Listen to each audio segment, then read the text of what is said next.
Hey, what's going on? I'm Josh Martinez inside of our Dunkin Music Lounge, New York City, with our guest, Emei. What is up, everybody? Hi. It's so nice to see you guys. Oh, my God. Okay, first of all, can we just start with, did you guys see the donuts? You guys didn't see the donuts yet? They're donuts with the album art on it, which is crazy. So make sure to grab a donut later. Anyways, we have a really fun set for you guys. Let me put my water down. Amazing. We have 4 songs for you guys. If you know it, please sing along. That's the vibe. Okay. All right. This first one is Backtrack.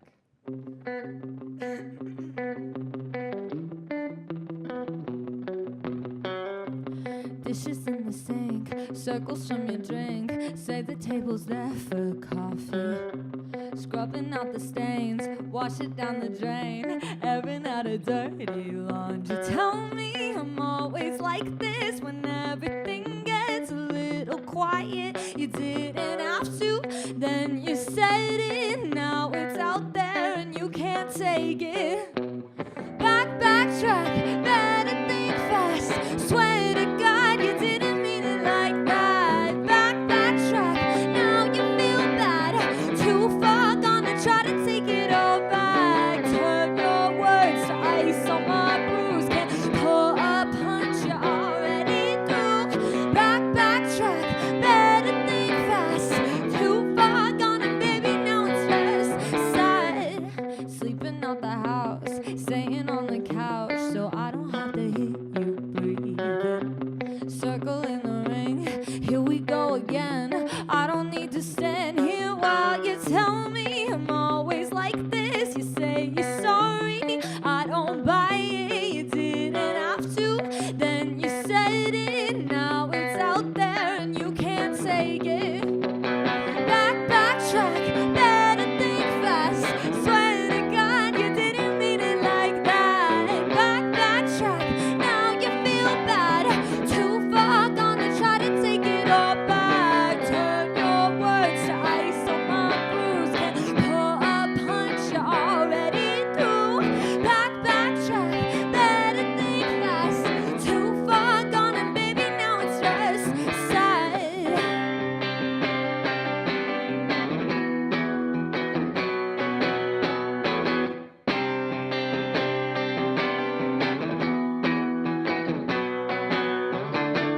Not gonna say it. You wouldn't say it to me. Then you go and say it. And you always say what you mean. Not gonna say it. You wouldn't say it to me. Then you go and say it. And you always say what you mean. Backtrack, better think fast. Swear to God you didn't mean it like that. Backtrack, now you feel bad. Too far, gonna try to take it all back. Turn your words to ice on my bruise. Can't pull a punch, you already do. Backtrack, better think fast. Too far gone and baby now it's just sad.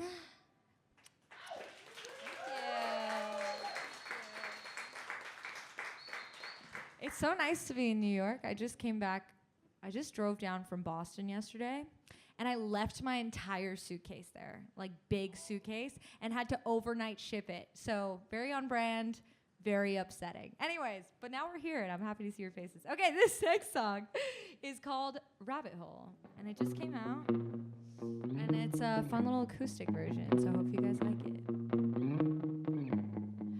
I can see them now, I can hear them saying, look at her, wow, there she goes. Must have lost her mind for your entertainment, falling down the rabbit hole. Breathe in, breathe out, no stress, no doubt, I'm good for now. Oops, yeah, I just did a full 180. Oops, been taking lots of night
Okay, so I recently announced, like this week, that my EP, Rabbit Hole, is coming out on November 15th. And so there's a few new songs, and I wanted to play a song for you guys that we've never leaked, well, actually, we played it one time, so this is the second time ever. It's called 9 Lives. And it's a song, it's kind of a sad one. It's a little bit of a sad song. And it's about my biggest fear, that is the people who I love around me kind of giving up on me because of the stupid mistakes I keep making. Like my sister needing to bring my suitcase to the UPS store. But this is called 9 Lives. How many times can I say I'm sorry? How many times will you take me back? 'Cause part of me dies when you say don't worry. 'Cause I know inside that you're keeping track. You're not sleeping on the couch. You're not gonna do this now. Come to bed, take a sec. You don't mean what you said. Maybe there's an easy fix. Maybe I'm a counterfeit. I will do what you want, anytime, any cost. I know we've been here before, but I think the ending is different. How many times can I say I'm sorry? How many times will you take me back? 'Cause part of me dies when you say don't worry. 'Cause I know inside that you're keeping track. If I'm what you want and everything I do wrong, write out the pros and cons till you cross me off. How many times can I play dumb? You gave me 9 lives, now I'm down to 1. Somewhere there's a line you've drawn, somewhere in the sand. No, I'm gonna cross it, but I just don't know when. 'Cause I can tell you're keeping score, and I don't think that I've been winning. How many times can I say I'm sorry? How many times will you take me back? 'Cause part of me dies when you say don't worry. 'Cause I know inside that you're keeping track. If I'm what you want and everything I do wrong, write out the pros and cons till you cross me off. How many times can I play dumb? You gave me 9 lives, now I'm down to 1.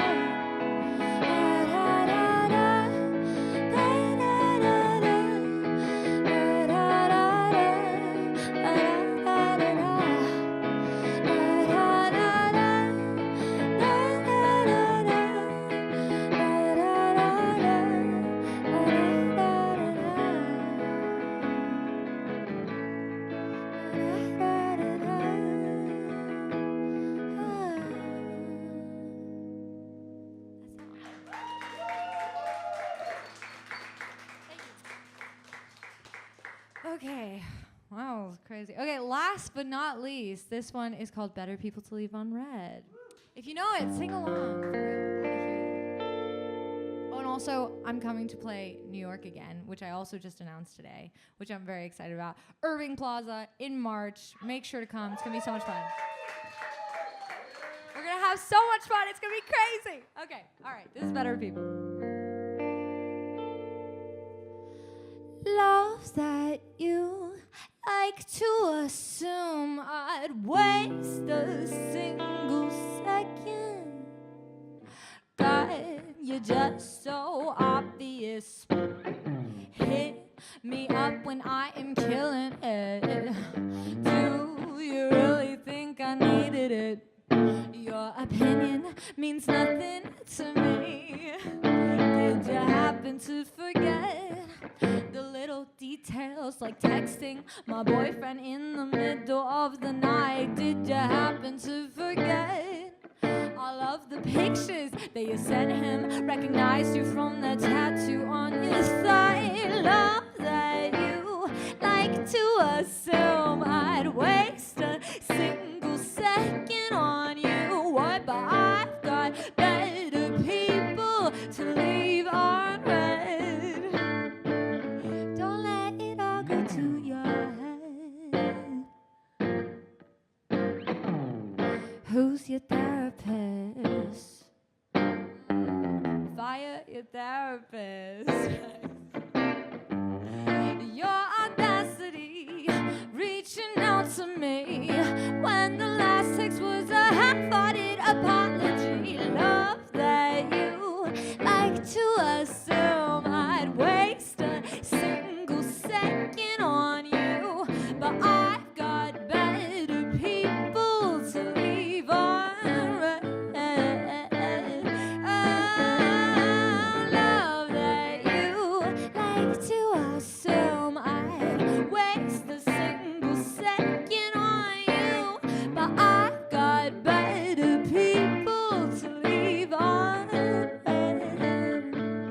Don't let it all get to your head.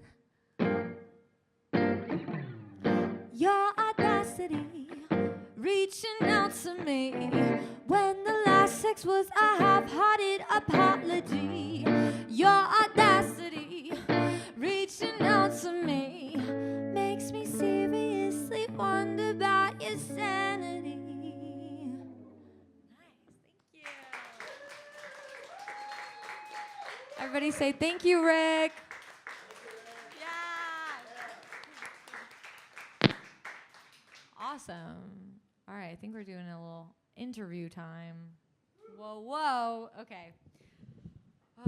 That was the first time I've sung since Australia, which I just got back from, and I feel like that was a different life. I feel like I've lived a different life now from the jet lag. Okay, anyways. All right, what's up? What up, girl? I'm good. Chilling? How are you? I'm chilling. Love that. All right. Chilling. One more time. Show some love to Emei. So 9 lives. 9 lives. Only the second time you've performed that. What was the songwriting process behind that song? Oh my! We talked for like 4 or 5 hours before we started writing, which was a lot. And both me and the writer, Liv, started crying at one point. Started talking about like dead people. It was like a whole thing. There was like a lot of layers that we went until we were like, we're gonna write about this. Like George Washington dead people or like family members? Like family members. Okay. And just, yeah, I'm like, it was a little dark, but it was also like, then we came out of it and Matt, who's the producer on the track, started playing this beautiful guitar part and we just started humming on it. And then, yeah, and then it ended up being what it was. But we wrote it like 3 years ago. Like it was a long time ago and it's been sitting there and it just hasn't fit exactly right. And this project, it was waiting for it, so. Yeah. So the EP is dropping in November. Yeah. That's exciting. And then So as we exciting. said, as of today, that is when we announced the full-blown tour. True. Q1 of 2025, essentially, and then you're coming to Irving Plaza in March. Is there any cities that you visited on tour that surprised you with the amount of love and the reaction that you got? I think there's 3 top cities in my head. I'm like, Berlin was insane. Didn't expect that. That was probably one of the best nights of my life. Is there a specific reason why Germany popped off for you?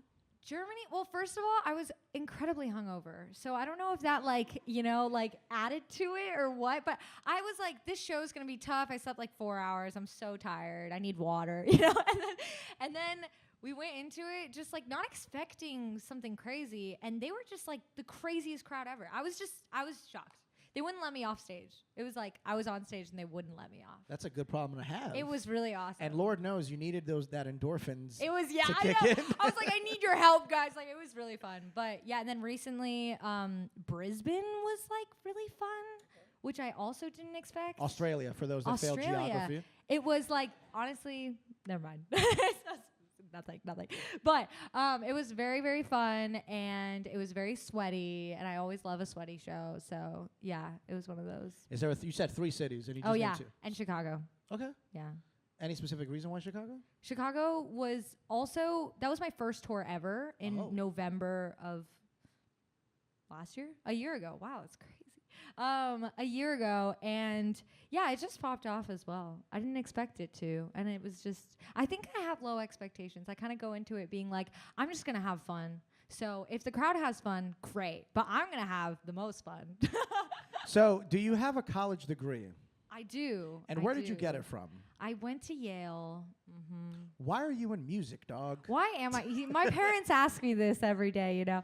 But why am I in music? Honestly, I studied cognitive science.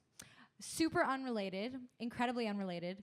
But I always did want to just do music, and I felt like Yale was more so just because my parents are Chinese immigrants, and education was like a huge thing in my family. They came to America because of education, so they were always like college, college, college. And I think when I was a kid, it was like my first goal is getting into college. My second goal is playing a sold-out tour.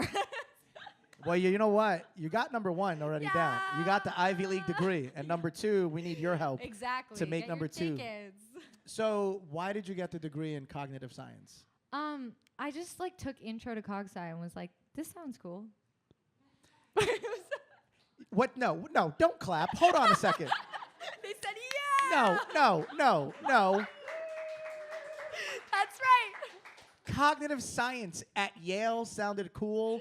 At an Ivy League school sounded cool. It was just like they started talking about like animals and their brains and how similar they are to ours. And I was like, what? And then they started talking about, it was just like a fun facts course. I shouldn't say that. Wow. This is such a genius flex, by the way. Like, she is just flexing her massive IQ on us right now. Like, yeah, you know what sounds cool? Marketing at Baruch in Brooklyn. That's what sounds cool. Like, not cog sci at Ivy League. It was fun though. I can't lie. Like it was a good like all the classes I took were awesome. But COVID happened in the middle of it, so cut short, unfortunately. But I don't know how to transition. No, and you know what's the wildest part? I actually there was another artist here a couple months ago that was also an Ivy League student, but she was going to her freshman year. So it's just fascinating to me how people go from an educational standpoint, one of the highest highs you could have is being at an Ivy League school. And that's why it stood out to me, because I think that is so badass. All jokes aside, Thank you. that is fucking dope. Thank okay? To go to a Ivy League school, to graduate from an Ivy League school, to be a badass bitch, and then turn around and then have a tour like it ain't nothing. You know what I'm saying? Thank you. So I just wanted to give you your flowers on that. I appreciate that. But also, I'm a hater. Because I dropped out of the College of Staten Island. So I'm a hater. But So you were born where? in New Jersey. In Jersey. In Princeton, New Jersey. So let's talk about your upbringing a little bit. Yeah. From a musical standpoint, what were you into when you were like elementary school, middle school? Honestly, like a lot of musical theater, a lot of jazz. I sang a lot of classical music as a kid too, so I was doing that thing. But musical theater was like ingrained in me. Favorite Broadway show of all time? Wicked. Okay, I can For deal sure. with that. I think Okay. that's an easy answer. Okay. That's a cop-out, but that's fine. It is kind of a cop-out. But objectively, it's the best. I'm sorry. But yeah, Wicked is amazing. I just saw it in London, too, because I had to. But I do think because I grew up in New Jersey, I went to so many shows in New York growing up that was, like, a big part of, like, my musical upbringing as well. And then I also like Sarah Bareilles, Ingrid Michaelson, like, a lot of, like, pop girls. Taylor Swift also, Selena Gomez. Like, when I was Selena Gomez in the Scene, I think that was, like, my first CD I ever got. I was like, Mom, look! It was awesome. So do you feel like you incorporate any sort of like Broadway energy into your music now, and how so? I think yes, for sure. But I also think, especially in my shows, like I eventually want like act 1, act 2, act 3. Like I think that'll be like really fun to be just so theatrical with everything. So yeah.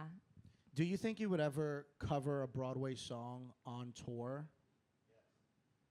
And if so, do you have any songs that at least soundtracks to dabble in, to maybe think about it? Maybe not a specific song, because that's too much on the spot. I know. I was like, there's so many. Honestly, the thing is, I feel like Part of Your World is like one of my favorite songs. Like Little Mermaid, for those Gen Zers who are just too young to know about the good Disney movies. Facts. Part of Your World is very good. I just sang so much of it growing up. Wicked popular. Have you guys heard the Ariana Grande version with me? Yeah, so good. And my favorite musical of all time, because I know you were thinking it, is Rent. Rent is amazing. So too. there's so many songs off Rent that could be that you could have fun with. So many. And they're iconic. So you could have They're- fun with like crowd interactions and I did such like that. a choir version of Seasons of Love when I was like 11. And I like got the solo. It was a really shining moment for me. Very shining moment. I don't see why it wouldn't Keep it be. in my brain, you Yes. know? Yeah. It's a highlight. So maybe one day, we'll see. There you go. So the EP's dropping in November. Yes. Do you have any plans to celebrate on that day of the release? Nope. I'm like, do I? No, I don't. What type of nerves go into like that week, like the week of the final week? Like right now, there's enough time to strategize, to plan, Sure. marketing, ideas. It's a lot of, I always try to celebrate, to clarify, but I don't have the brain capacity that week to ever like plan a whole thing. So for me, I'm always like, I have champagne, I pop it, I have like 2 friends at my house. Maybe we watch a show. Like that's the vibe, you know? I try to keep it like really low key.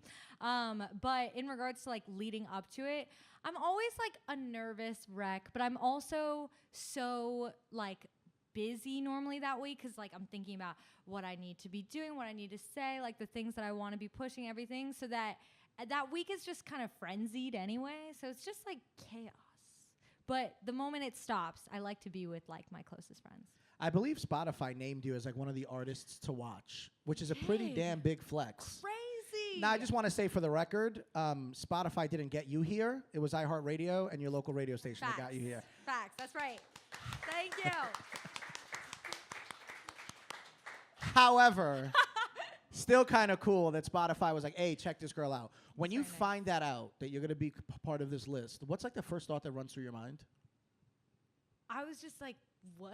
That was the first thought that came through my mind. I think I saw it and I was like, no way. I was just like, I feel like every day I am very like, I think it's from my mom, like very like head down, just like working. We're like work hard. That's like the whole thing. And so I'm sitting down, working, and I don't really put my head up often. Like I don't look around often. I'm just like head down.